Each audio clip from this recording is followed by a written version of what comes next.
Okay, we are live. Let me tweet real quick that we are live. All right. Tweet sent. Turn my phone on airplane mode because I don't want to be distracted for the rest of the stream. Hello, everyone. I'm Olivia Rondo. If you are new to my channel, if you are a returning subscriber, thank you so much for being here. I really appreciate it. And this whole video, this whole stream is for the purpose of having an honest, respectful discussion on things such as conscious Black conservatism, Black economics, reparations, and being an American descendant of slavery and not necessarily letting that hold you back, but having an honest conversation about solutions.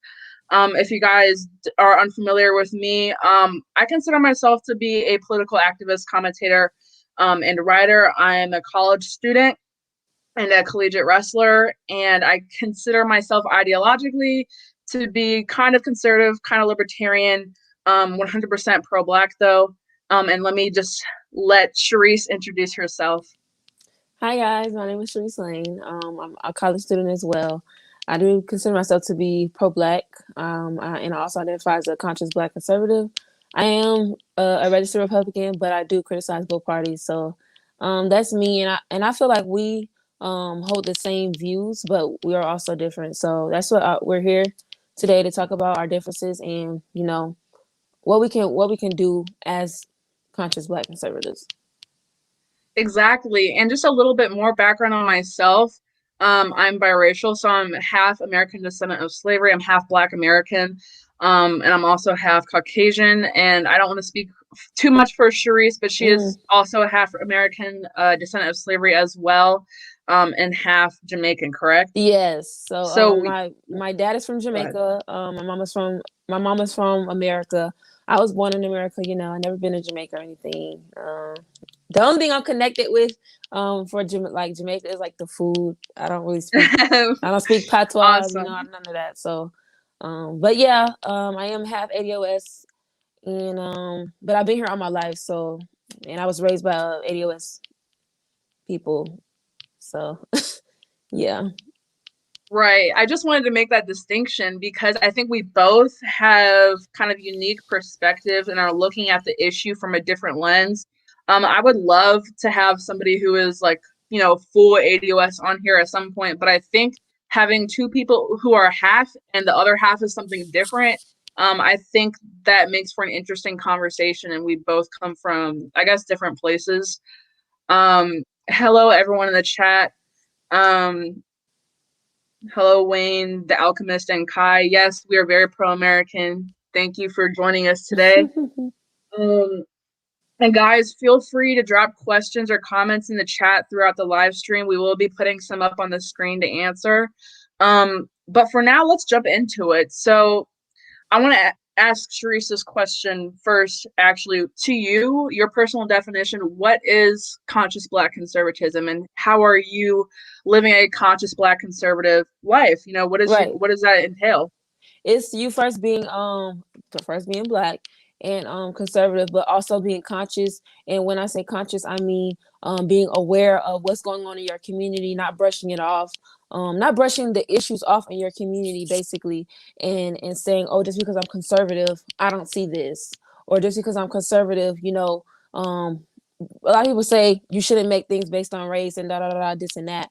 But if you're from the Black community and you are conservative, you should be aware of what's going on in your community, specifically the Black American community. So that's what I think being a conscious Black conservative means, just being aware of what's going on in your community and trying to find solutions through conservatism for to figure out what's good for your community. Awesome. Quick shout out to Javon or Javon. I'm really bad with names, but thank you so much for the super chat. You are actually my first ever super chat because this is the first time I've ever done a live stream on YouTube. And there's my dad in the comments. Hello, Dad. And that was a really great definition, Charisse. And I agree. And I also want to expand on that. For me, well, first of all, I look at really great educators and intellectuals, such as Felicia Killings, who has an online course, and Sunny Johnson, who's a radio show host. and Jeff Charles, who's a good writer for theredstate.com. A bunch of people who I've met through social media, through Twitter, have really kind of molded and shaped my view collectively on what being a conscious Black conservative is. And so my personal definition also revolves around the fact that people have to be in our communities, in our families, in our lives.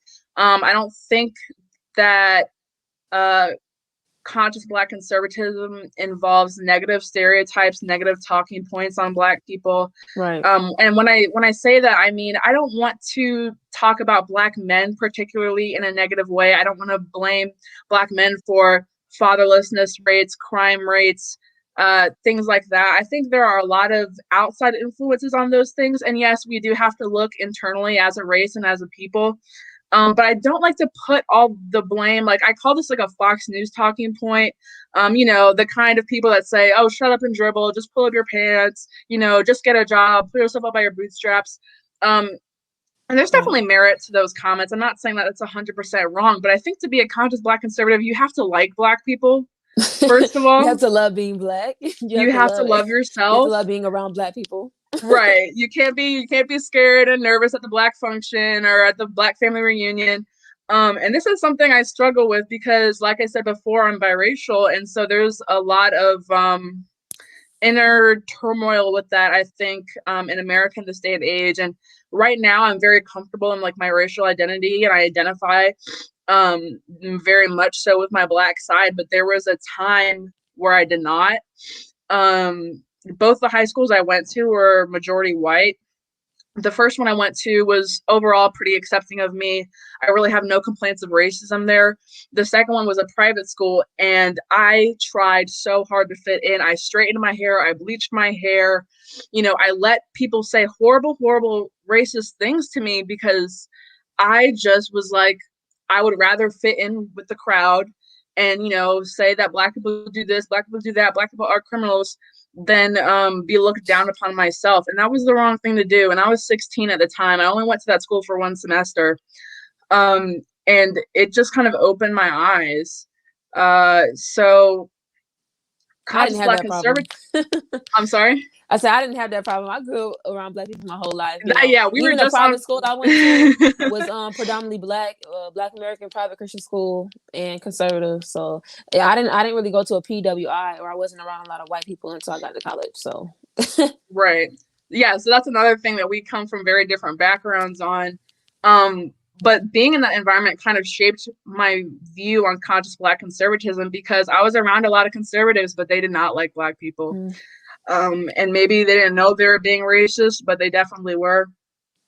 I'm not going to do this whole woe is me thing and delve into it too much. But I think that experiencing that made me realize that I have to be proud of my Blackness, because even though I'm mixed, racist people will still treat me horribly. You know what I mean? Like, it's like they still view me as Black and still call me the N-word. So I realized that I can't run from the Blackness. I just have to embrace it. And then that's kind of when I felt the need to become politically involved, because during that time I was still a conservative. I was very much like, yeah, Trump, whatever. But I just it wasn't from the heart, and it wasn't from like my heritage. You know what I'm saying? Yes, I understand what you're saying completely. Awesome. And so I wanted to kind of just jump straight into the conversation of solutions. So we're going to talk about economic solutions, Second Amendment, stuff like that. You are a big proponent of pro-life. And that's not something I often speak about, because it's just one of those things where I'm like, if I don't know a lot about something, I'm just going to shut up about it. But I know you have the facts. You've done a lot of research on it. And I wanted to ask you if you can talk a little bit about, Planned Parenthood, abortion, and things like that have impacted the Black community, and what you see as a solution to that. Yeah, well, I would say with Planned Parenthood, we all know who the founder was. And of course, I do believe from the bottom of my heart that she created the organization for the purpose of exterminating the Black race.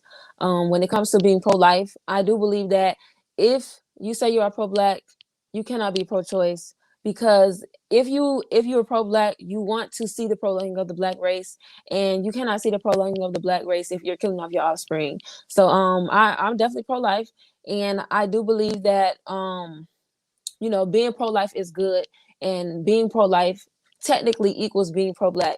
I'm not going to go too into depth with that because there are some technicalities with that, but at the same time, abortion is the number one killer, I believe, in the black community, and it affects us at a high rate. I think, if we weren't aborting our kids at a high rate like that, I think that we would have been, there would have been a lot more of us than it is now in the United States. And I'm talking about specifically a lot of Black Americans. There will be more of us, because I believe that even other ethnicities within the Black race is overpopulated Black Americans. There's not really a lot of Black Americans that's interesting in existence right now. You have a lot of people of different ethnicities who are Black coming over here, and prospering and having kids, and their kids are identifying as that ethnicity, not really Black American.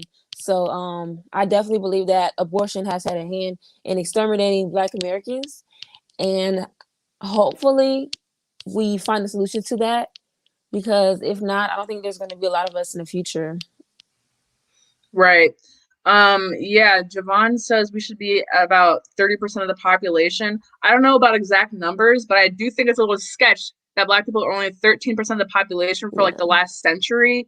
Meanwhile, Hispanic groups have risen up. And like you said, I want to ask you to elaborate a little bit on that.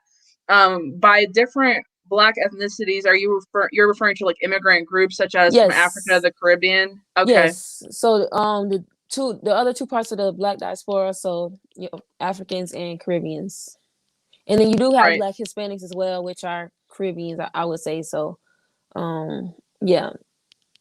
Okay. And I don't know a lot about other countries. I'm not super into like the global Black diaspora type thing. What I do know is in a lot of African countries and Caribbean countries, abortion is illegal. They're very socially conservative. Probably to a fault in some cases, but on issues like that, they're very, very Christian, very, very conservative. And so that's very interesting that you mentioned that, because I've really never thought about that before, like which demographics of Black people are getting the majority of abortions. But now that you mention it, it's clear to me that Black Americans make up the majority of the entire Black demographic. Yes. But it was strategically planned like that. They have their clinics in our neighborhoods. So, I mean, it was in their plan. Right. And one thing that a lot of people don't know about, because everyone knows about, like you said, everyone knows who founded Planned Parenthood. Everyone knows who Margaret Sanger is. Who people don't know about very much is I don't know if I'm saying this right because it's a German name, I believe, but Lothrop Stoddard. He is considered to be the original American Nazi. He actually inspired Hitler's words in Mein Kampf. He traveled frequently from the U.S. to Germany, spreading fascism and racism all around, and he was on the founding board of Planned Parenthood as well. I didn't know that, actually, so that's a good point. Look it up. I'm gonna put it in the chat so people can find it, because I'm definitely butchering the pronunciation, but I know how to spell it. So I just put his name in the chat. It's Lothrop Stoddard or something like that. But if you guys didn't know, he is a literal Nazi who was on the founding board of Planned Parenthood. And people always say Margaret Sanger, and yes, she was racist. She spoke at the KKK events. She was torn around being racist and all that kind of stuff. But when you have a literal Nazi who flew to Germany to talk about Mein Kampf and all this kind of stuff, and Planned Parenthood is keeping that under wraps, that's really a sketch to me. Right. So I wanted to ask you, what do you see as a solution for the abortion problem? Because it's not enough, I think, to be personally pro-life when your race is essentially being genocided. You know what I'm saying? Like, I don't know how to tackle this, because I have conflicted views as somewhat of a libertarian on the legality of abortion. And I think we should be working on encouraging young women and young men to take some responsibility. How do we go about doing that? Okay, I would say providing those contraceptives, I don't really believe in birth control. I don't take birth control, but if that's what it takes, providing contraceptives for the girls, and also teaching safe sex or whatever. I wasn't really taught. I wasn't really taught sex ed like that. But another thing is, if you want to prevent pregnancy, just practice abstinence. Like that's like the 100% effective. So, but yeah, like if abstinence is too hard for you, safe sex, contraceptives, wrap it up. Mhm. Just It's so being safe. crazy. Like, why are we not promoting this in schools? Because yes, we've seen from data that states that teach abstinence only sex education, they have high rates of teen pregnancy, high rates of abortion, and things like that. So why aren't we teaching more safe sex? And honestly, I don't know how I feel about the government teaching children about sex through It public schooling. I think honestly, that it starts in the home. it should be majority on the parents. And we've definitely had issues with the government being way too involved with teaching sexuality to children, as we're seeing now in 2021. Last year, the worst example I saw that was in the public school systems was I don't know where all you guys in the comments are from. I'm from Maryland.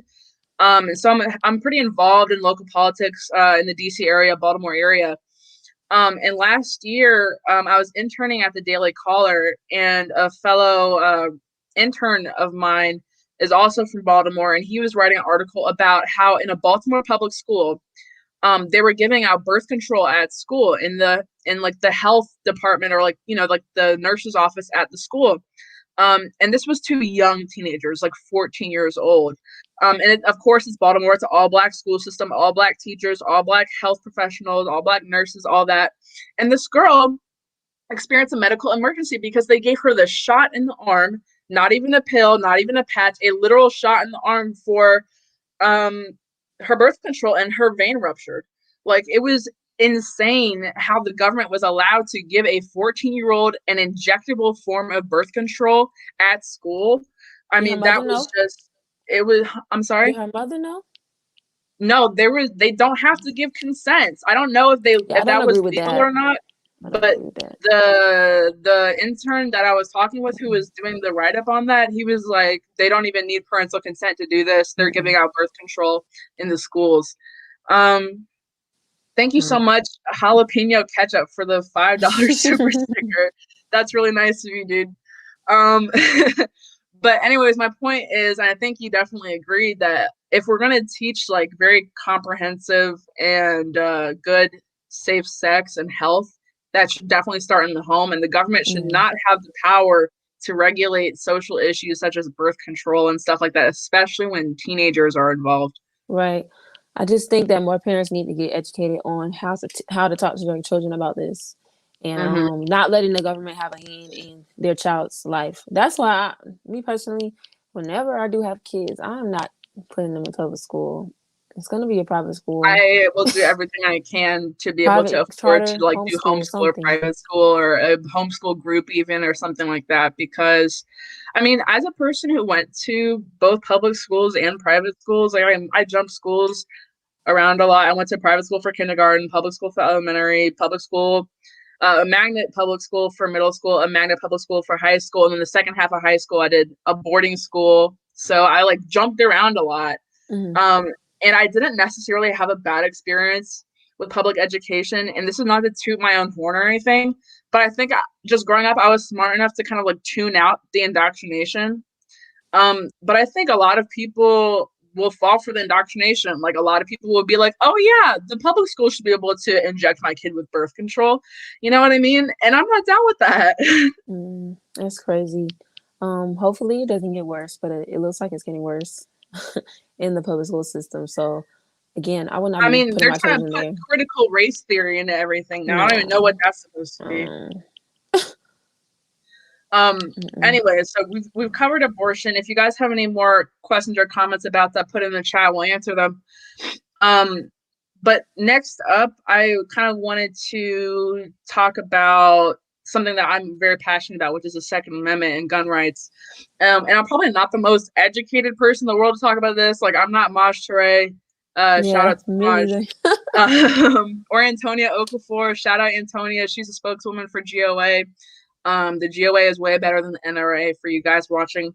And But I'm black, right? I have a black father, and I was raised shooting guns. I think I shot my first gun at 4 or 5 years old. I had a little Red Ryder. People who grew up like in the country or shooting, y'all already know what a Red Ryder rifle is. It's for kids. It's nothing unsafe or nothing like that. And, I graduated to the lever action 22. When I was about 9 or 10 years old, I actually went on my first hunting trip with my family and shot a Texas doll ram with my lever action 22, which was like insane because if y'all know about guns, a 22 is not what you expect to take down a 200-pound plus animal, but it did because I shot through the heart. Anyways, being the black version of Annie Oakley that I clearly am, I'm very pro gun. And I think it's almost a form. I don't like to use the term like white supremacy all the time or white privilege, but I definitely think it's a form of racism for the black communities, the inner cities, to be the ones with the strictest gun laws. You know what I'm saying? Like, who are the people that benefit from that? The criminals. I'm not yes. saying that inner cities are not a high crime area because they definitely are, but who are you protecting?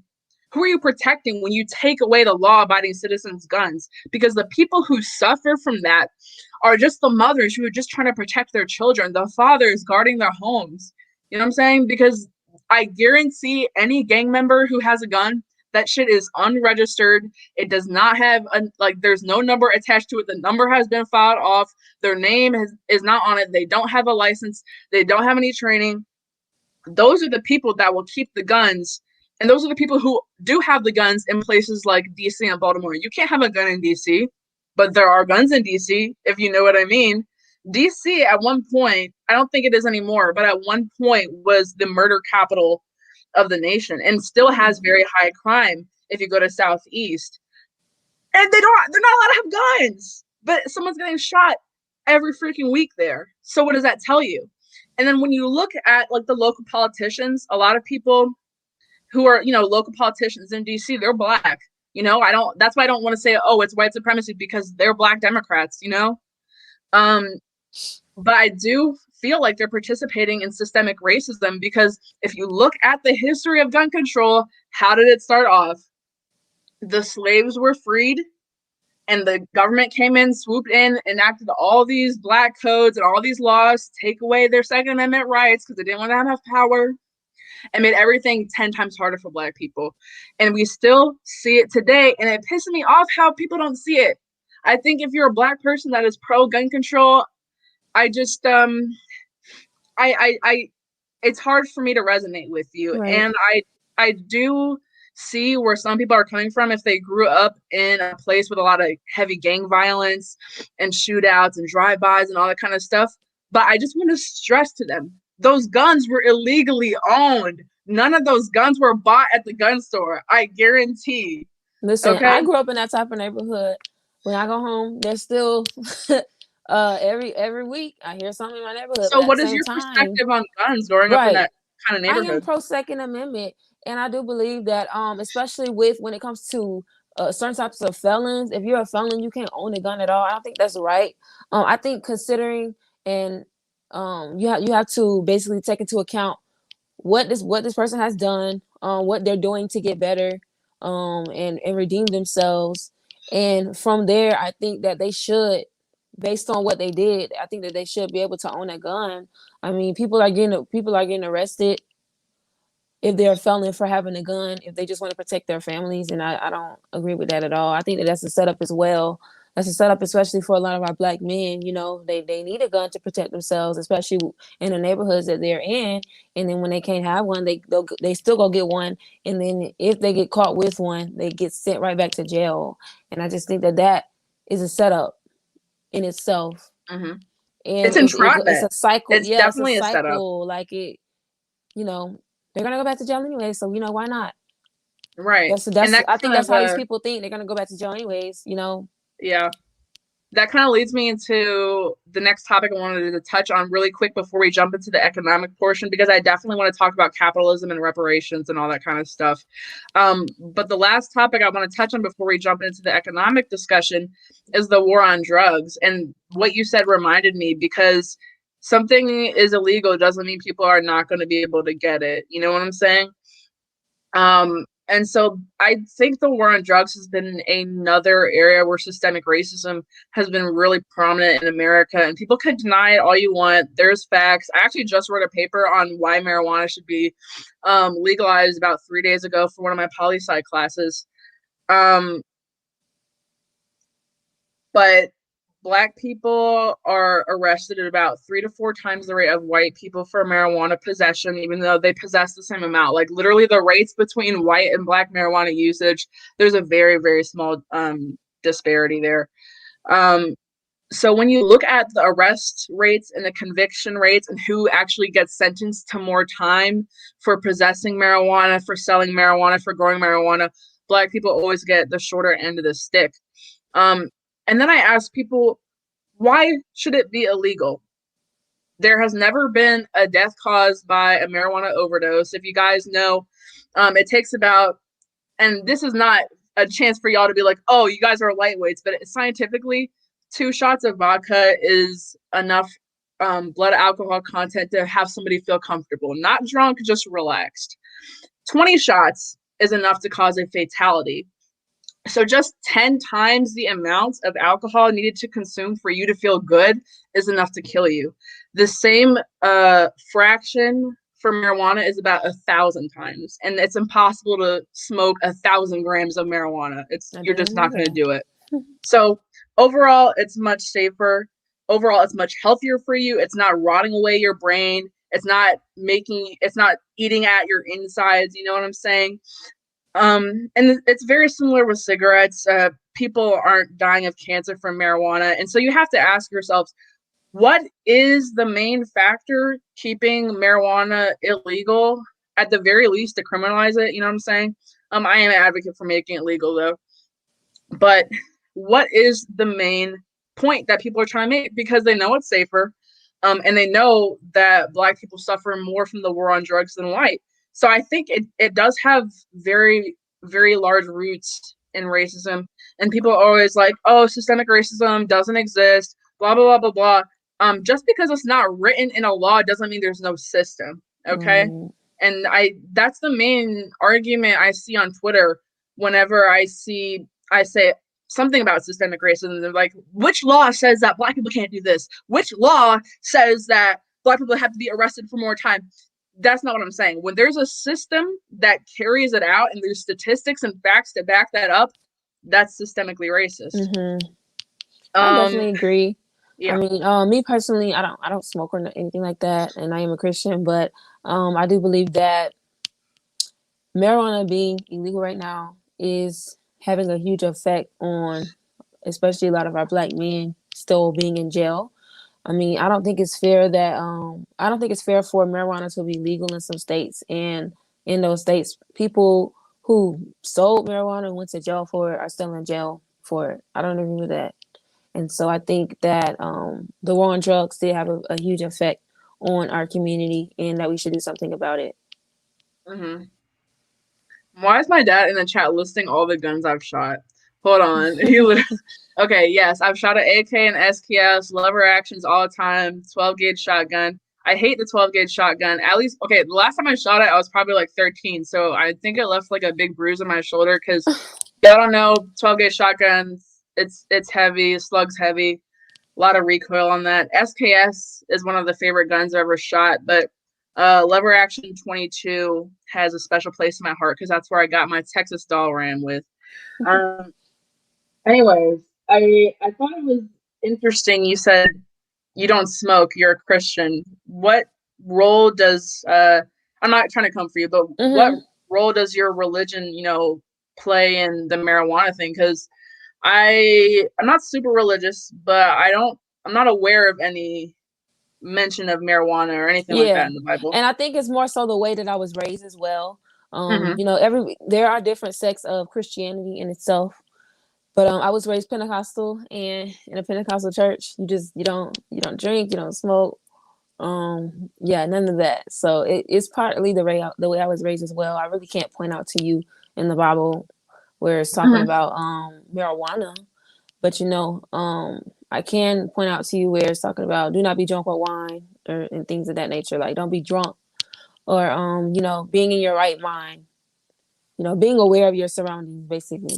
What about Jesus turning water into wine? Everybody else bring that up too.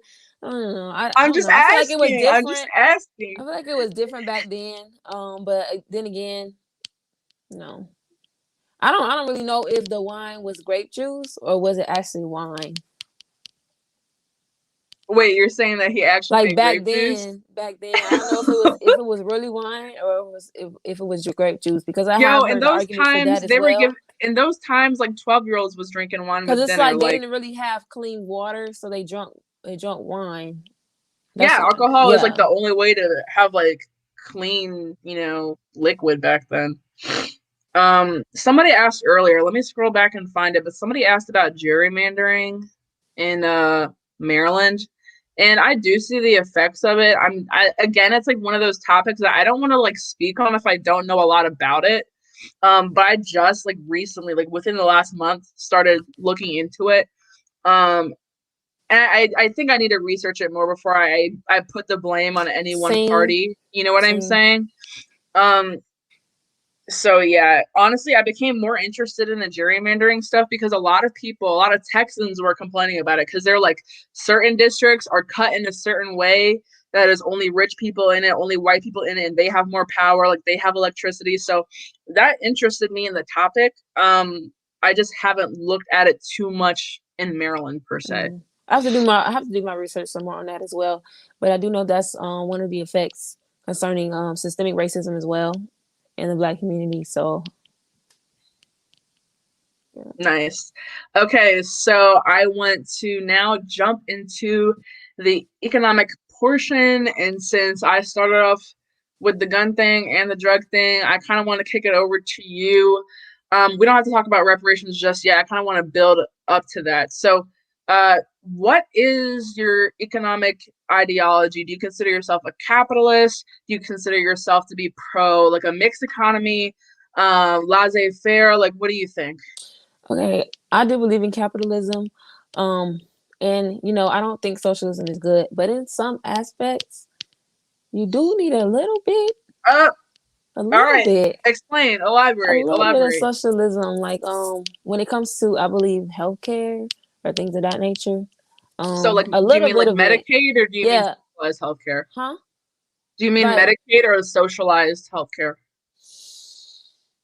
Like free I'm healthcare trying for not. everybody, or like Mm, disabled mm. people, old people, babies? Who gets Just it? help people who need it. Not, I don't know necessarily if it necessarily needs to be free, but if somebody needs it, no.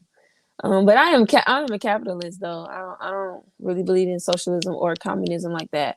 Um, but I do see in some aspects of the government that we do have a little bit of socialism into So let's place. talk If you about that understand in what I'm saying. context. Yeah, well, let's talk about that in context with specifically the Black community, because that's what this whole stream is about, I guess. So, like, what economic system or mixture thereof would be the best for the Black community? And you can speak about your own community, where you're from in Florida, the hood you grew up in. Like, what would be the best, and what examples of that do you see? Is welfare considered socialism? I'm sorry. Is welfare considered socialism? Having a welfare state. I mean, we can. I don't know if I would agree it's all the way socialism. It's a Um, little bit, yeah, a it's little definitely bit. so. It's definitely socialized. Um, and as a libertarian, I'm pretty much anti-taxation, like as much as possible in a realistic sense. And I'm very quick to call everything socialism. So, like in Hmm. my mind, yeah, welfare is pretty socialist, because people are involuntarily taxed and having their wealth redistributed to different government Right. programs. I think But go on. I think that I don't really agree with welfare in a sense, but if someone needs to be on it, I think that they should be on it, but not for a long period of time. You know, if they need to get on their feet, Mm-hmm.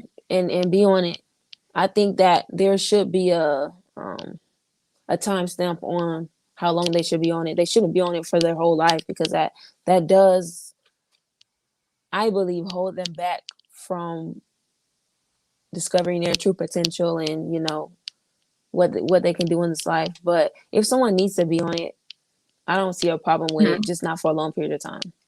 So, like, what about the system? Because I frequently will post and say things like abolish the welfare state. And Mm-hmm. I don't think I mean like if you're disabled, you should just rot away and die Right. and no one's going to help you. What I do mean, though, is that if you were able to work, you should not be on welfare. Right. And I'm not going to call anyone out or say any names. But I've had like many different like roommates and stuff, you know, bouncing around, moving in and out of my house and going to different schools and stuff. And I had these roommates one time who were very, very capable of work. Two or three of them had a CNA, and if you guys like don't know, like they were qualified to be like nurse technicians. Oh And they were all wow. on food stamps, and they were all Yeah, on their CNA disability, or not license. disability, unemployment. Um, and this is like not COVID related. Like they could have easily gotten a job in the medical field. And I'm like, who is doing checks on who can get welfare or not? Like that is who's capable of working, who has work experience and education and licensed. It's like, dude, we have to reform this some type of way. So when I say stuff like end the welfare state, and this is where I'm going to sound a little bit like the Blexit people, but get off your ass. You know what I'm saying? Like, pull yourself up by your bootstraps, like whatever cliche you want to say, get off your ass.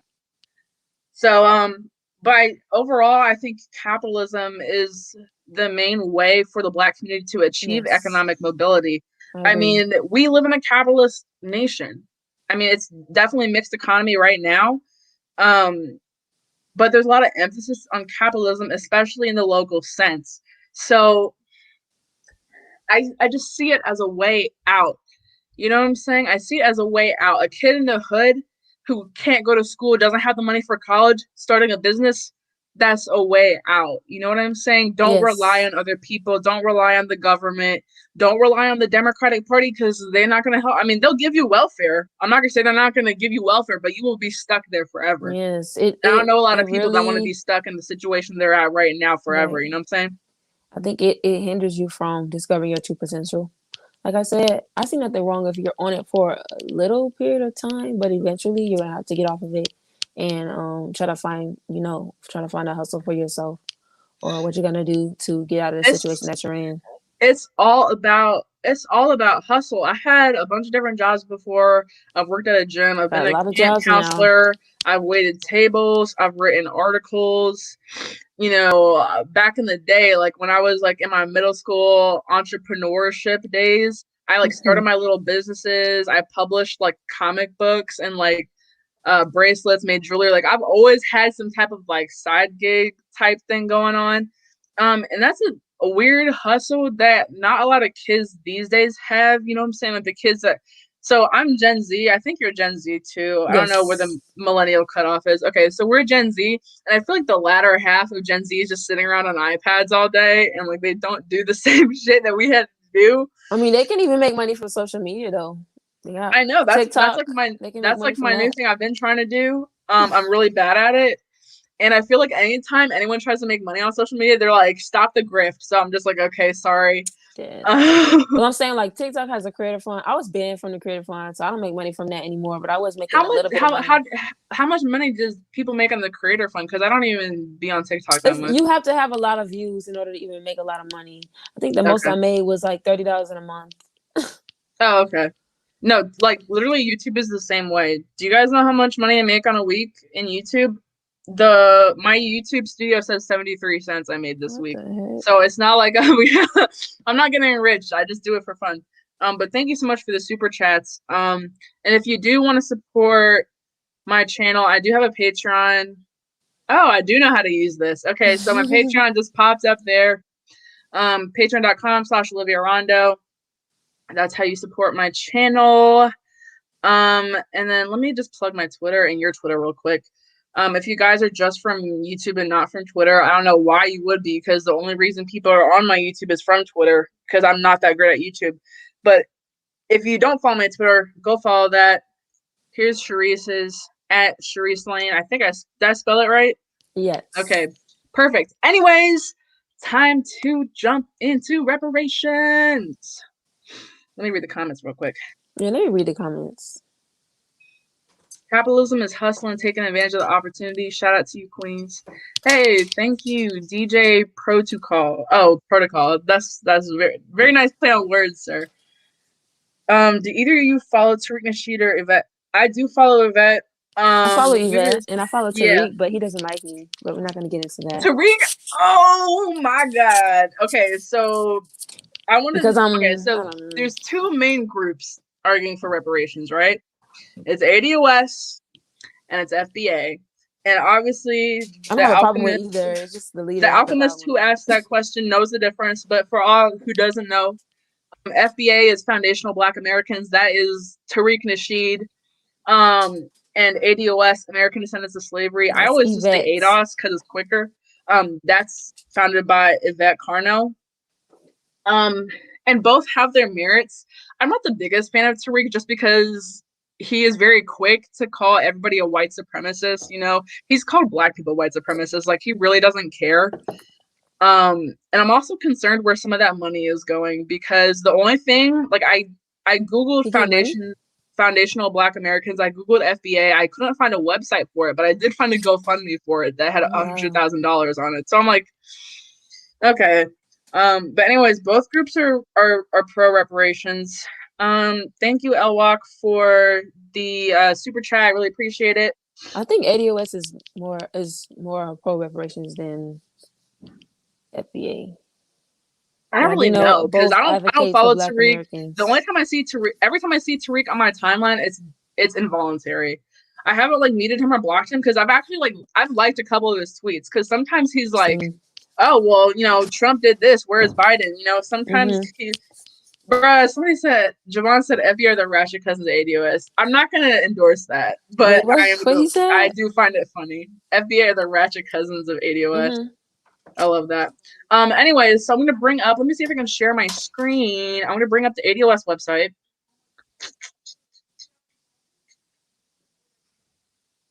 All right. Let me know if you guys can see that. Can everyone see that? Type yes in the chat. Charisse, can you see that? All right. Yes. But so I'm on the ADOS website. I'm gonna scroll down. So yes, here's the graph I wanted to see. Racial wealth inequality is rampant in the United States. So here, if you guys can see, we have white, Black, and Latino. The white wealth is up here, and this is by median household wealth. So this is not individual salary or individual wealth. This is household. And as you can see, it starts from 83. And the data goes up to, well, it's projected until 2024. I'm not gonna be mean, but I'm gonna try to ignore the Latino line real quick, because that's just not what we're talking about right now. But the white wealth is up here, Black wealth is down here. And ADOS, this website, it claims that closing the racial wealth gap requires a new deal for Black America. And I'm going to scroll down a little bit down here. We see some more graphs, more median household net worth. So the average household net worth for white families is $144,000. For Black families, it's $11,000. So that statistic very much frightens me, doesn't sit well with me at all. And I want to go over the reasons why that is. Let me see, roadmap to reparation. That's where I wanted to go. You guys can still see that, I think. Okay, good. So ADOS basically argues that the lack of median household income or wealth of Black families is because of a general lack of generational wealth. And I think there's a lot of merit to that because, and this is not just about slavery. Obviously, it started with slavery. But discrimination, Jim Crow laws, all which were legal, Yes. continued up into the mid to late 20th century. And so if you're going to claim that that did not affect generational wealth, then you're just being dishonest with yourself, or you're just maybe just ignorant. Because if I think about it, if you really think about it, my grandparents grew up during segregation. If they wanted to purchase a house, a nice big house in the white part of town, they were not able to do that. If they wanted to go to a certain car dealership that was whites only and purchase a nice car, they were not able to do that. If they wanted to open a business in the so-called white part of town, they were not able to do that. So they were hindered from acquiring wealth, and they were hindered from passing down that wealth generationally. So white people on average have, inheritance, you know what I'm saying? Or maybe not a big $1 million check. And I'm very aware that the majority of white people in this country are not rich by any means, just richer than us. But we're not getting, an estate from our grandparents. We're not getting a car, that acquired wealth. We're not getting anything like that. And so I think that's the main thing that impacted generational wealth, going from slavery to the Black codes to Reconstruction to Jim Crow. And now we're seeing redlining, we're seeing the war on drugs, we're seeing Black men go to jail and prison disproportionately. This all affects of this stuff. Exactly. It all affects the median household income. So there's no reason why we should be at, sorry, my eyes are watering so much. There's no reason we should be at $11,000. And that is not individual. That's a household income. Thank you, Greg, for the super chat. I really appreciate it. Thank you to my dad for the super chat. I really appreciate it. The Alchemist says, learns about urban renewal and how the government used eminent domain to swindle ADOS of land in many urban areas. That's another crazy thing that happened that a lot of people don't talk about, because that's not necessarily like a Jim Crow policy, but the government did it anyways. You know what I'm saying? Oh, slavery ended in 1865. Oh, Jim Crow ended in 1964 or whatever. That doesn't mean the government is still not doing this crazy ass shit. You know what I'm saying? I definitely Javon says agree. when his great-grandfather came back from World War II, he was denied a VA loan, just like many other Black veterans. I mean, this shit runs deep. You know what I'm saying? I believe my grandfather was in World War II as well, and I have the documentation. I found it on Ancestry. I have his name signed. Yeah, his name is signed on there.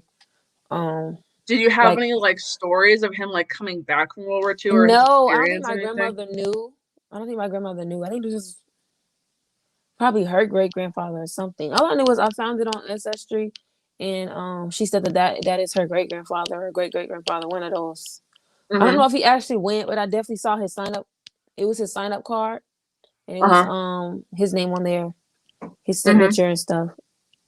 But I know my grandfather, the most recent one, was fought in the Vietnam War. Interesting. Both my dad and my grandfather are veterans. My grandfather was in the Air Force, and he has frequently told me stories about him coming back to America, or going between his base down south or where he lived in Detroit, riding the train across the Mason-Dixon line. And he was in uniform, and when the train crossed the Mason-Dixon line, the conductor came back and is like, you had to go to the back of the car. Who said it? Who said? He said that to who? Oh, wow. My grandfather in the Air Force uniform, going back to base. After all of that. And it's so crazy because it wasn't the train company doing that. It was the fact that they crossed into a state that recognized Jim Crow laws that he had to move. Thank you so much, Paige, for the super chat. Great conversation, y'all. I really appreciate that. Oh my God, Jeff's in the house. Tell Charisse that dancing by in the Oval Office video was wrong. Bro, are you gonna be mad at me if I put that on the screen? Because that's funny. I don't care. I just made it. I just be doing Let me find it real quick. I literally just do stuff for fun. Let me see if I can find it real quick.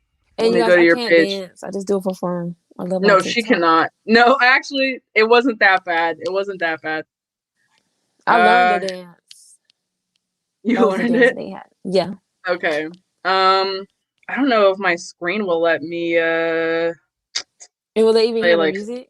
yeah, that's what I'm thinking, but let me just let me try. Mm-mm-mm-mm-mm-mm. Oh All right, here we no. are. You can't even read the title? Jeez. Yeah, okay. You need to go to jail for that. You literally need to go to jail for that. Like that was I uh said when Joe Biden, something about Joe Biden in the Oval Office after like people are still waiting on their stimulus checks, but he bombed Syria instead. I So like he's that basically like that ignoring when I saw people's that, you guys go follow Charisse on TikTok. That was really funny. But I am going to be launching a petition to ban Charisse oh from TikTok whatever. for that video. Whatever. um anyways, so back to the conversation of reparations. Let me find the ADOS website again. Because I want to talk about who gets reparations. You know what I'm saying? Right. Like, how do we do it? So I think we can see it again. Okay. If you guys can see that, this says who should receive it. Um, while wealth transferred through reparations can never make right those wrongs done to African Americans through chattel slavery and the periods of anti-Black discrimination that followed, we as a society are obligated to make those families whole who were so wronged at the hands of such an immoral institution. And I think it's very important to say they said slavery and they said the discrimination that followed. And I'm really, Not really just slavery. tired. I'm Right. really tired of the ignoramuses on Twitter that are like, "Whose slavery ended 200 years ago?" I'm really gonna lose my mind the next person that says that, because any reparations website, any reparations paper, document will all say it's because of the discrimination that followed. It's not just slavery, my guy. Anyways, so scrolling down a little bit, an individual would have to provide reasonable documentation of at least one ancestor enslaved in the United States, and they would need to demonstrate they have identified as Black, African American, colored, or Negro on established legal documents for at least 10 years prior to the onset of the program. That makes sense. So they themselves will have to have identified as that when you say on the Right. You document. can't be walking around being like, I'm white or I'm Hispanic and find your one Black ancestor that was a slave. You know what I'm saying? That makes sense. And then there's a note underneath of that. In addition, we at ADOS would add that at least one grandparent fulfills both prongs of the criteria if a person is biracial. We would also look for the person's birth certificate to list their ethnicity as Black. So a lot of people ask me, because I'm biracial, do you get reparations? How does that work? Frankly, I'm not in this fight to get money for myself. I consider myself to be kind of privileged in that I grew up in, like, you know, the suburbs and all that kind of stuff. And I'm not saying I'm going to die if I don't get this check, you know what I'm saying? But I do think it's interesting that ADOS is like, you have to prove that like your grandparents were Black, you know what I'm saying? Like you have to have some Black lineage, not And just you some, have to say that you're Black on the document if they ask right. you. And of course, all my legal documents, they'll say that I'm Black. A lot of them don't have like a space if you're biracial. Like I know when I go to the doctor recently, they've only had the chance to check off one box, and every time I'm given an option, I just check Black because it's I guess that's how I socially present, as we just talked about how when I was in an all-white high school, they was calling me the N-word. You know, they wasn't calling me the halvesy. What They the wasn't calling me mess? the They mixed were calling breed. you They the was calling N me the word N-word. They was calling me the N-word. with And the hard R. dude, What? I'll FaceTime you later or something because I don't want to get into like me being bullied on the stream. But I was faced with much worse racism than that, to be Wow. honest. It was a little crazy. How does an ADOS child adopted by non-ADOS family prove lineage? I think the part where they said birth certificate, I'm assuming adopted people, the majority of them have a birth certificate. I'm not super sure. I don't know if they touched on it in the actual. I'll search really quick if they have They should adopted. know where the Yeah, parent is they don't have. from. there's no mention of adoption or anything like that on this page, but I'm assuming that it would be by birth certificate, and they just kind of find it through that way. So now we're on to the part where it says, how do we implement it? Reparations can be paid for by the U.S. government through taxation or borrowing. Using modern monetary theory, you could first fund reparations, and the subsequent tax revenue generated by spending would pay for the cost. That's very interesting. And this is where I've faced a dilemma in the past, because as a Black libertarian, I'm like, I don't like taxes. You know what I'm saying? I think that many forms of taxation are theft. I don't like property taxes. I don't like income taxes. I'm okay with the sales tax. And for practical purposes for now, I'm okay with people paying a low flat rate. I don't like when people making over a certain amount are taxed at 50 or 60 or 70%. You know what I'm saying? So that's my stance on that.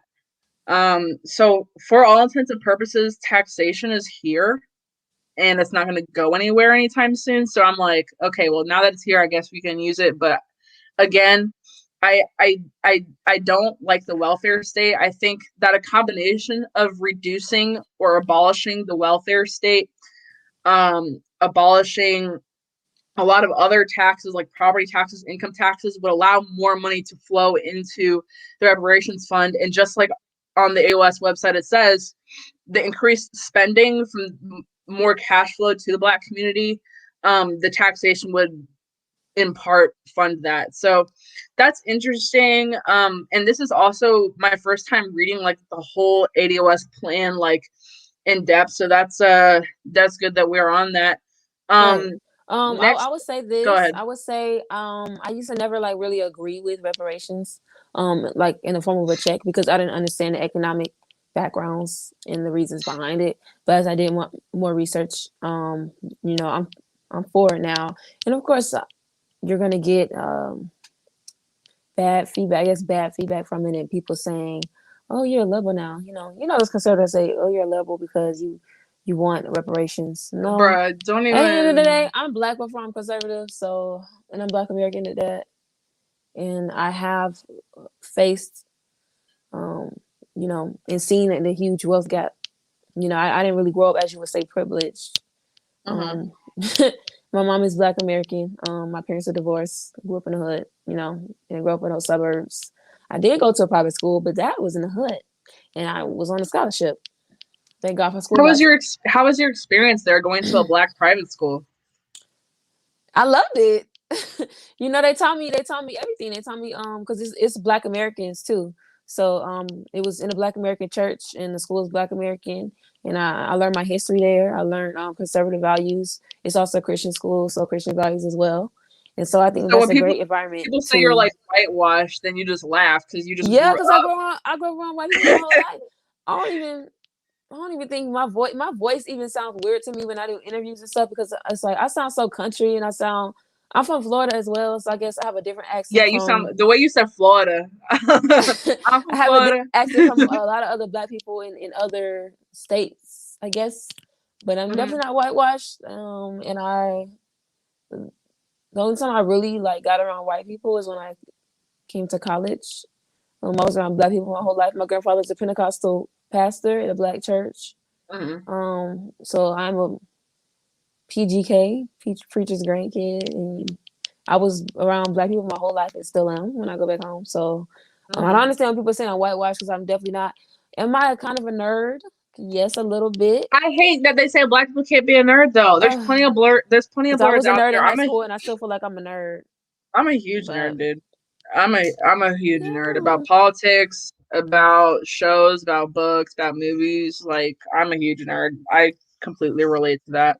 but yeah, Um, like with reparations, I totally think that they need to get the ball rolling, and especially with giving money to all these foreign countries, they need to stop that now, because that money could be going to a check for Black Americans concerning reparations. It really could if we stop throwing our money away to helping all these other countries.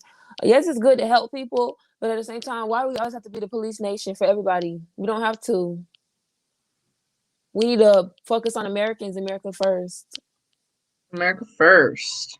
Thank you, Javon, for the super chat. He says, let me put that on the screen. Sandy Darity said that the Fed would just print more money and ADOS spending and investing itself would generate the tax money to pay for it. I'm a fan of Sandy Darity. I follow him on Twitter.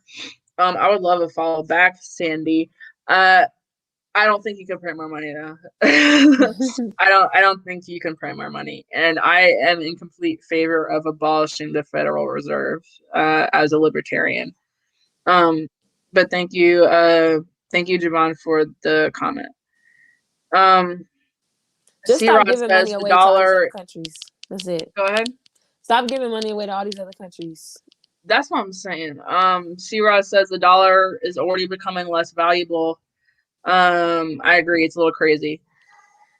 So let's get into some other reparations, Black agenda plans. Next up, we have the contract with Black America. So if y'all don't know, that's Ice Cube's plan. I'm going to share the screen to his website as well. Here we go. Everyone should be able to see that.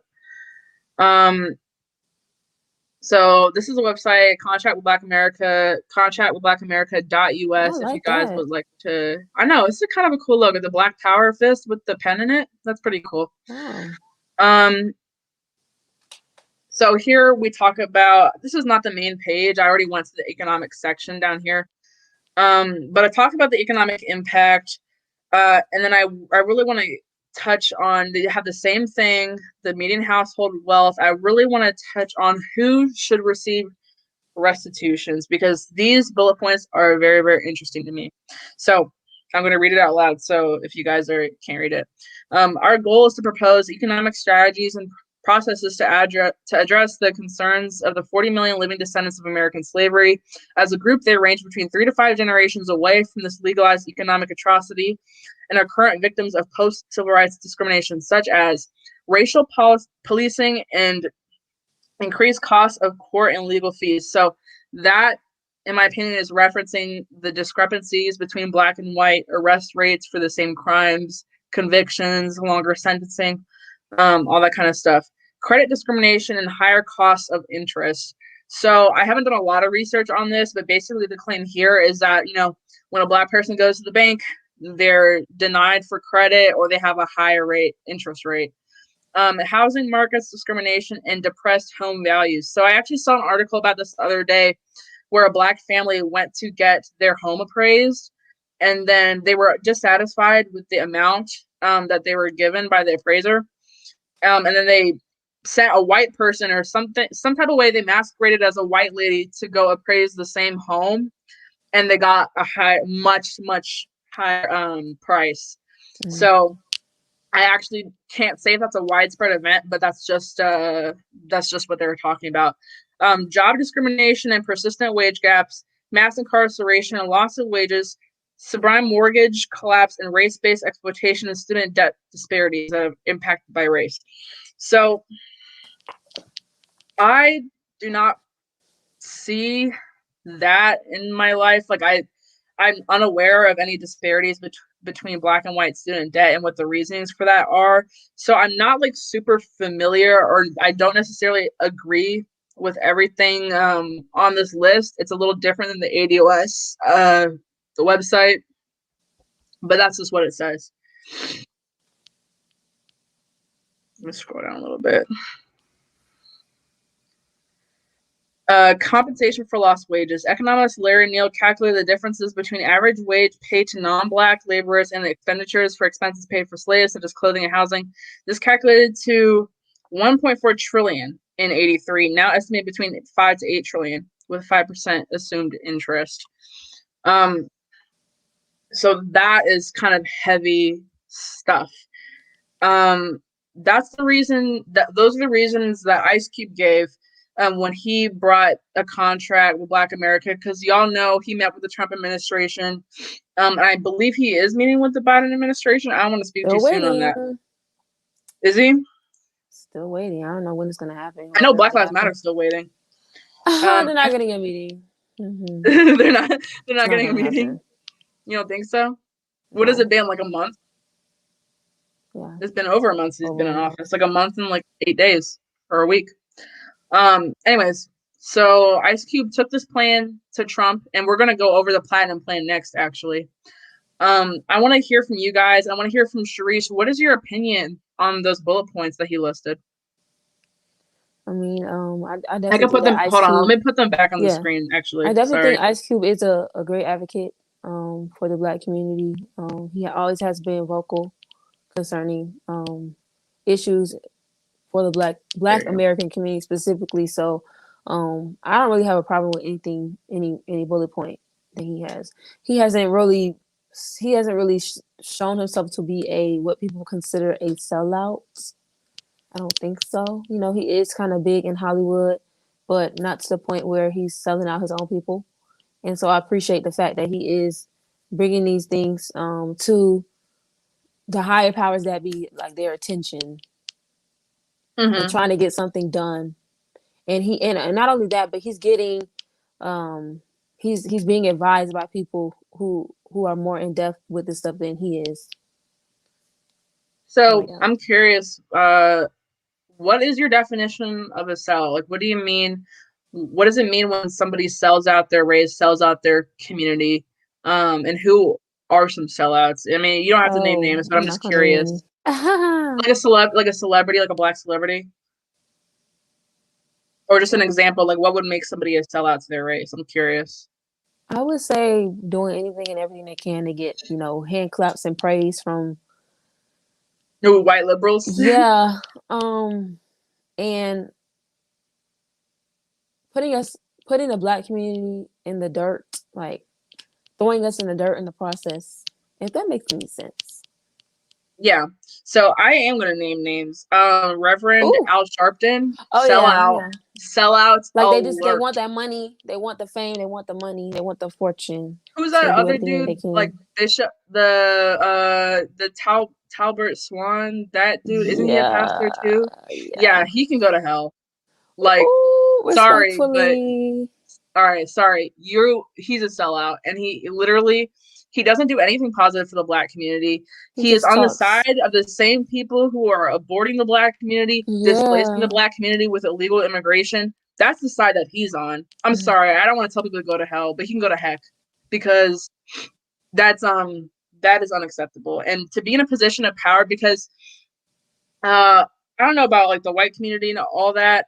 Well, I mean, I do. I'm half white, but like I don't know about the emphasis on church. You know what I'm saying? But the black church is like a pillar, Yes, like and people they had look a big at hand in the civil rights pastors. movement and People look, passing yeah, stuff for us. people look at Reverend Al Sharpton, and people look at Talbert Swan as leaders in the black community. Even what's And his when you were, name? Reverend Warnock, who just won dude, I senator. campaigned against him in Georgia. I Heck campaigned against him in no. He need to Georgia. sit down. Yeah, so Doesn't he preach in Dr. Martin Luther King's Jr.'s church? yeah, that's kind of why he's famous down there in Georgia. Blasphemy. Blasphemy. I Literally, blasphemy. don't know why my eyes are watering so much. I have like allergies. Anyways, Mm, so let's move bless you. on into. I want to talk about the platinum plan. So let me see if I can share my screen to that too. So if you guys don't know, the platinum plan was former President Donald Trump's plan. So here I have the PDF file for that. It's pretty easy to find. Just Google Trump platinum plan. C. Rod says Al Sharpton has always been trash. I'm gonna put that back up. I'm gonna put that on the screen. Yep, I endorse this message. So let's take a look at the platinum plan. President Trump's pillars: opportunity, security, prosperity, and fairness. There's some good stuff down here. Okay, let's look at the promise. And I will note that this platinum plan was released very late in his term, so that Yeah, does make me should have been question, released like, earlier, I think. right. That makes me question like the motive. You know what I'm saying? Like, I get it. You want to get reelected, but this should have been like some day one shit.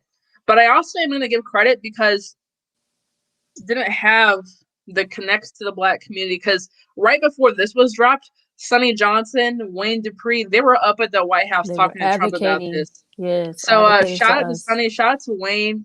shout out to all the people that were in that Trump Black American Roundtable that basically set the foundation for the Platinum Plan.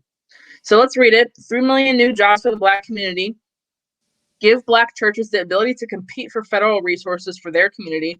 I really like how you emphasize the Black churches because, like I said, it's a very important pillar and part of Black culture that is very underutilized. Creating 500,000 new Black-owned businesses. Bring better and tailored healthcare to address historic disparities. I like that because if you guys don't know, Black women are about 4 times more likely to die during childbirth than white women.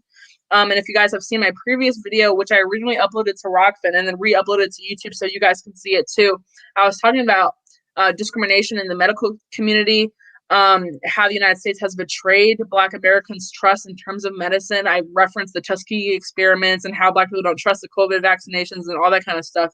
So even in World War II. Mm-hmm. So addressing the historic medical disparities, that's very important to me. So good on Trump for that. Increase access to capital in Black communities by almost 500 billion. So this is the number that you see all the time on Twitter, 500 billion to Black communities, 500 billion. That's a large number. Now, but it is not the number. Black Americans, because it said Black community. We have a lot of different Black communities. It just says Black communities, but in the title it says "Promise to Black America." Okay. I don't know if what that means, if it's every Black person in America or just Black Americans. That's not clear. Right. Where was I?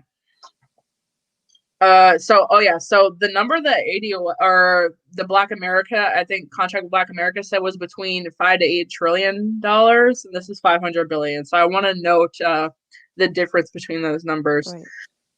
Right. Immigration policy that protects American jobs. Thank you. Oh my God. I'm so freaking tired of every Black Democrat. Where does it say that at? Immigration policy that protects American jobs. Okay. Mm-hmm. So I'm thinking that with that, because there are even some Black immigrants, so maybe that does mean Black Americans. Maybe they're talking about that as well. Either way, it's very pro America and pro Black Americans. And I wanted to ask you, like, what does that mean to you? Emphasizing American jobs, Black American jobs with Black communities over immigrant jobs. Yeah, it's just putting more wealth into our community. Giving us the opportunities first because that's what we deserve. We've been here for generations upon generations, so at least give us that, if anything. Mm-hmm. Let's go back. Okay. Safe urban neighborhoods with highest policing standards. I don't know what that means.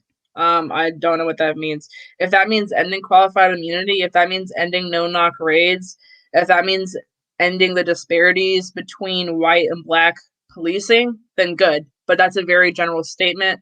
It's very vague. Hopefully there's something more detailed about that somewhere in here.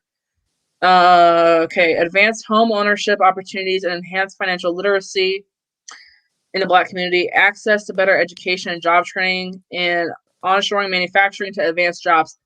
That's a great one. That is a great one. So it does go more into detail down here.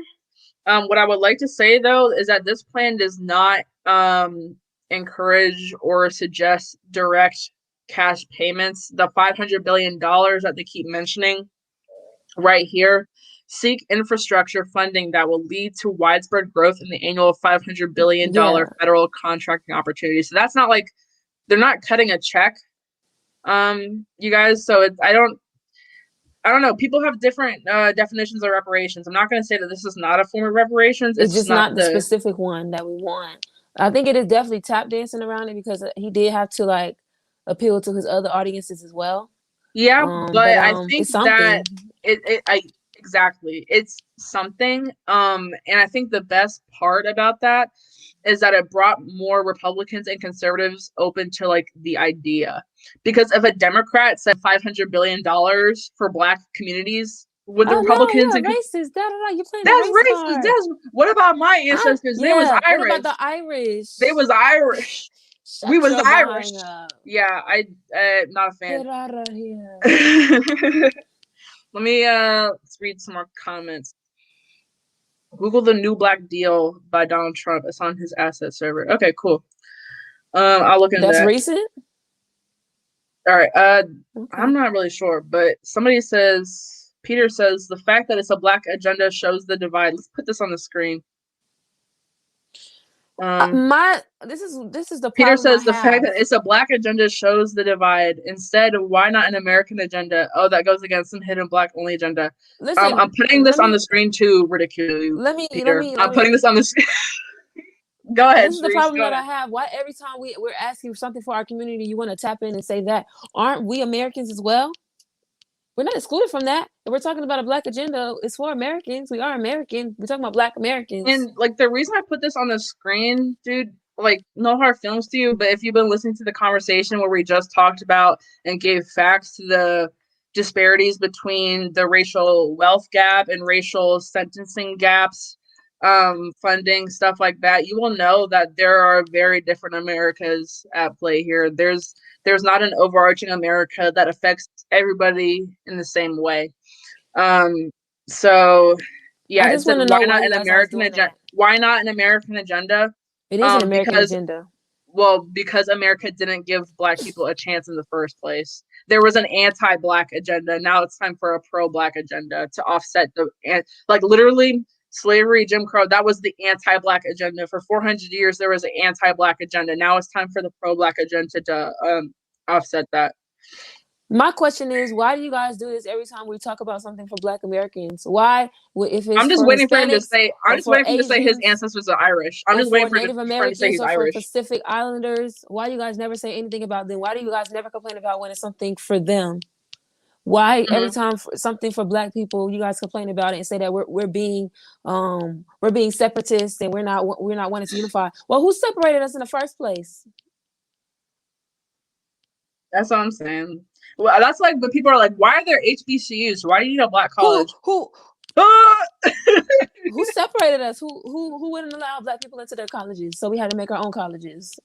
Oh, okay. Okay, so hold on. DJ Protocol saying the referencing the New Black Deal in 2016. I do remember that. I'm just talking about the Platinum Plan because it was I believe they're different, correct? I mean, the Platinum Plan is the one that Platinum allocated Plan the is more 500 recent. billion of dollars. And we never like I give a lot. I do, like, if you follow my Twitter, I do give credit to Trump for the urban revitalization zones. I think Opportunity zones. who's in charge of that? Is that Daryl Scott? I believe so. I think Him and Pastor Jerron Smith also. and that guy Kareem, right? That guy Kareem, Yes. like Lanier. Those three, they were big in the Trump administration, and I give a lot of credit to them. And also the criminal justice reform. Shout out Angela Stanton King. Yes. Shout out to her. She's one of the main ones who actually, advocated for a lot of people, and she doesn't really get the And if you credit guys that she don't know, deserves. she was a convicted felon at times. She like turned her whole life around. She's also a very big like pro-life person too. If you guys are into that, so go check her out. In anti-pedophilia and anti-sex trafficking. She one thing about Angela, she will call out the pedophiles. She was calling out everybody: Hollywood, liberals, white pedophiles, black pedophiles. She don't care. She'll call you out. She'll kill you. I'm actually scared of her in a good way. I'm so scared of her. I feel like people are scared of her too because she really is from the trenches. Like she's not whitewashed. She's not just she's really about that life. Like she's not just talk. She's been in the trenches. She's been there. She has a testimony of how she made it out and what you can do, and the experiences that she has had. And I think that's why a lot of people, and a lot of even some black conservatives who are who do tap dance around a lot of stuff, they are scared of her because she does have that experience that they don't have, that they're not able to relate to other people in Black America who has gone through what she has gone through. Since Peter want to be rude in the chat, saying that if we would hold a YouTube on white agenda, it'd be taken down. First of all, go hold all the white agenda talks you want. Go do Being that. pro-black is not anti-white. Do what you want. But yeah, you're advocate for your community, and we'll advocate for ours. You're weird. Go away. Anyways, so Charisse, out of those three plans we just looked at, the ADOS roadmap to reparations, Ice Cube's A Contract with Black America, and President Trump's Platinum Plan for Black America, which is the best? What are the merits? What are the pros and cons of each of those plans to you? The only one I really looked at is the ADOS one. And it's gonna be, I feel like it's gonna be hard, but it does make sense to me. I haven't really looked at the other two. We did look at a little bit right here, but I think the ADOS one, just from what we went over, yeah. like just from what we went over today, like what are some pros and cons? I would say some cons to ADOS is we're actually us actually getting the money and distributing it, because like I said, we are giving money away to different things that, you know, we don't need to be giving money away to, such as foreign countries and things of that nature.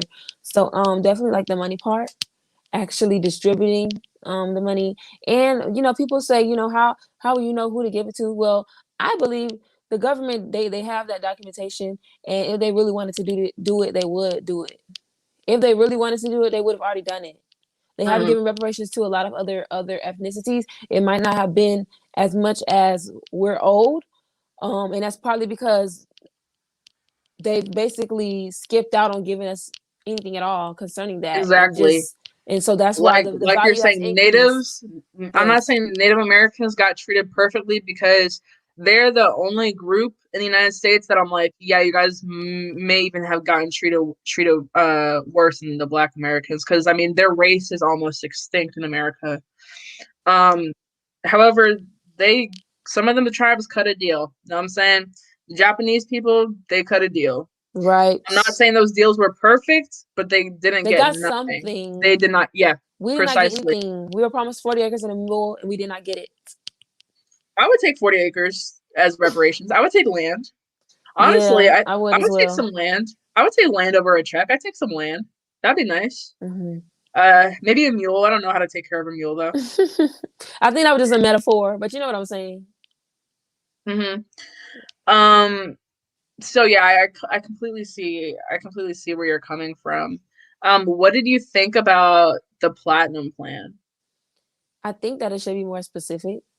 Like I said, Yeah, I think that is this about Black Americans? Yeah, you're like Black he Americans. was tap dancing a little bit around it, around some stuff. It was something. It is something, but he definitely was tap dancing around some aspects of it in order to appease to the rest of people that were going to be voting for him. I guess he didn't really want to like offend.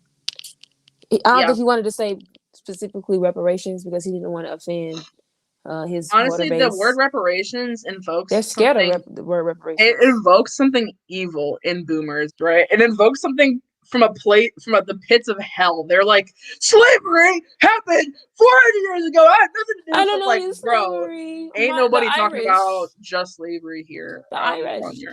So I think, you know what, I think it was the Contract with Black America. It used the word restitution. Restitution, yeah. I like that word, and it sounds better than reparations. But I commonly use reparations because that's just like what people say. But I think people are less likely to have like a knee-jerk negative reaction to people saying restitution.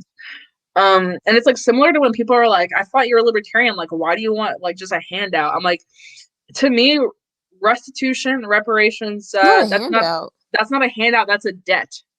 A debt that's supposed to have already been paid. If you borrowed $20 from somebody 10 years ago and they want that $20, that's not a handout. They're like, you owe me that. You know what I'm saying? So that's how I view it. And then another question I get frequently, not to make fun of the Irish, because y'all had enough of that tonight. I'm so sorry.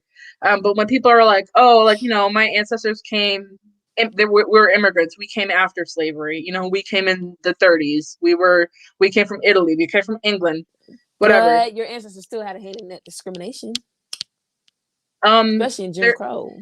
I don't want to say that, because I don't want to be like, you are guilty of your ancestors' crimes, but your family did choose to immigrate to a country that owes a debt. And when you become a citizen of said country that owes a debt, that's just I'm not going to say that's just the price you pay, because I don't think that like the white people are just going to write a check to Black people. I don't think that should happen at all.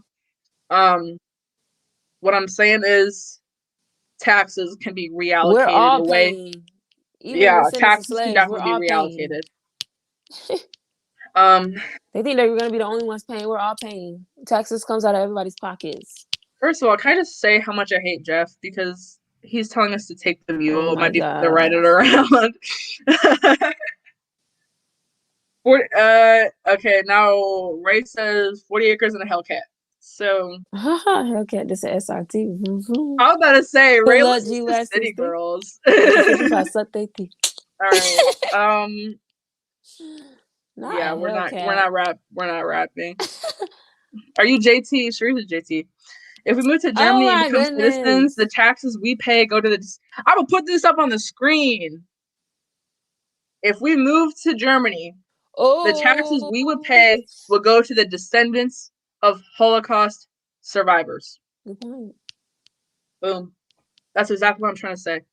Next question. Does affirmative action pale in comparison to the Platinum Plan? No. Yes. I'm Wait, what does it mean indifferent to by that? affirmative action. What does it It mean, means pale in like comparison?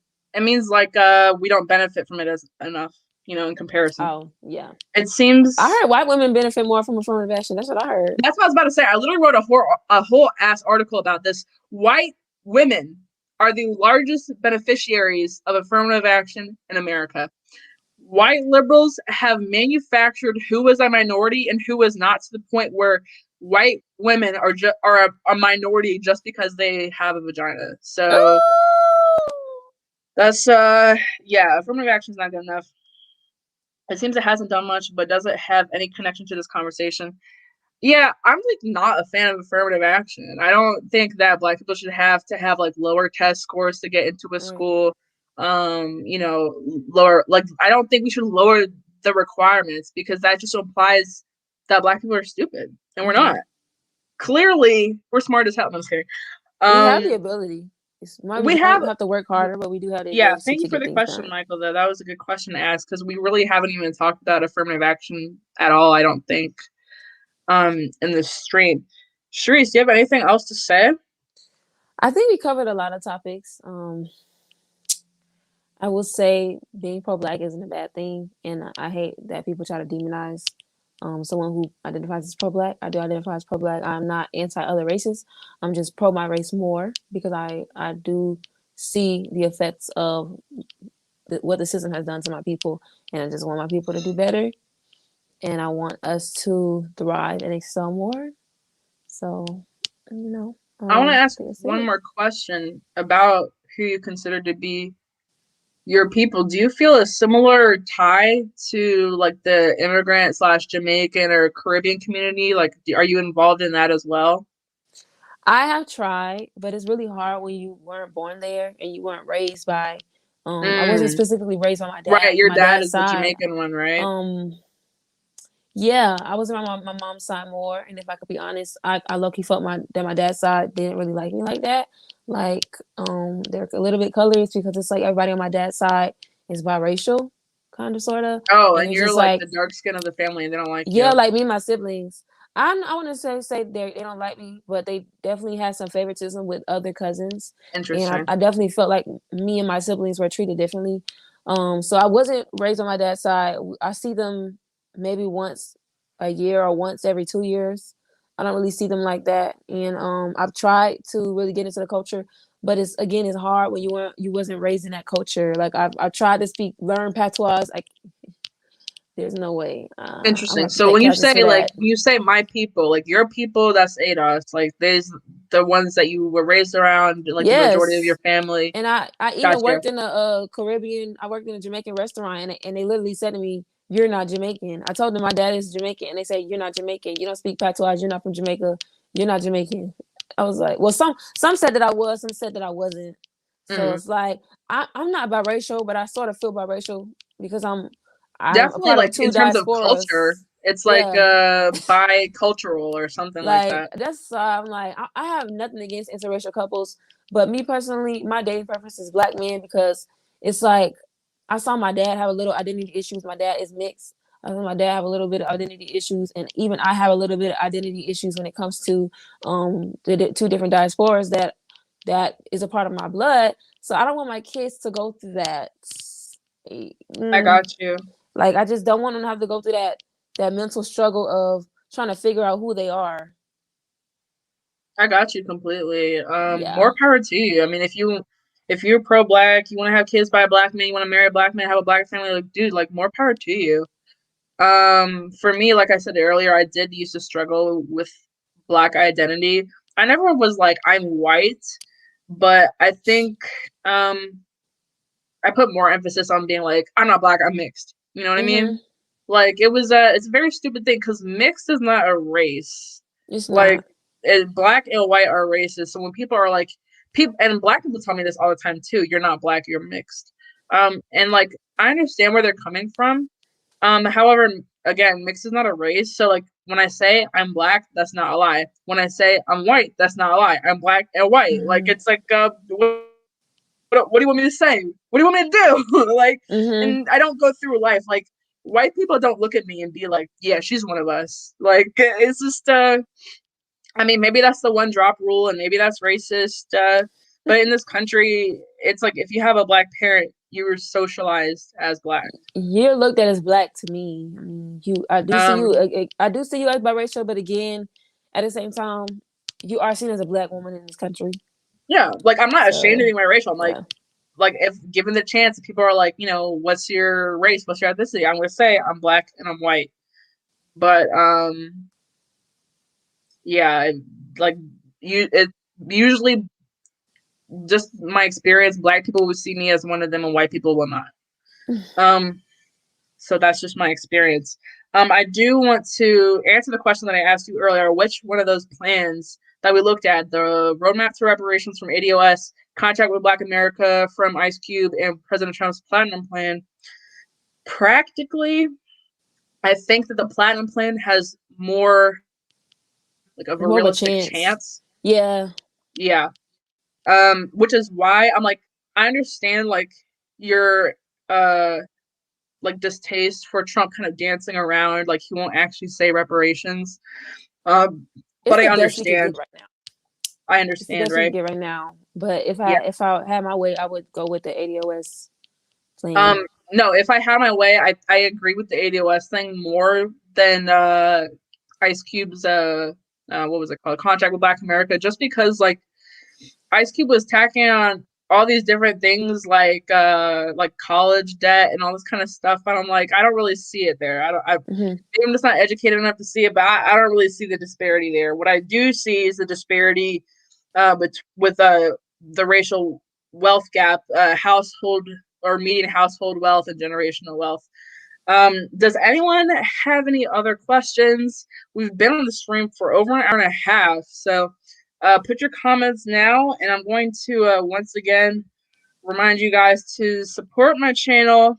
Go to patreon.com/Olivia Rondo. I really appreciate all the super chats tonight. Love it. Thank you guys so much. Follow Charisse on Twitter at Charisse Lane. Follow me on Twitter.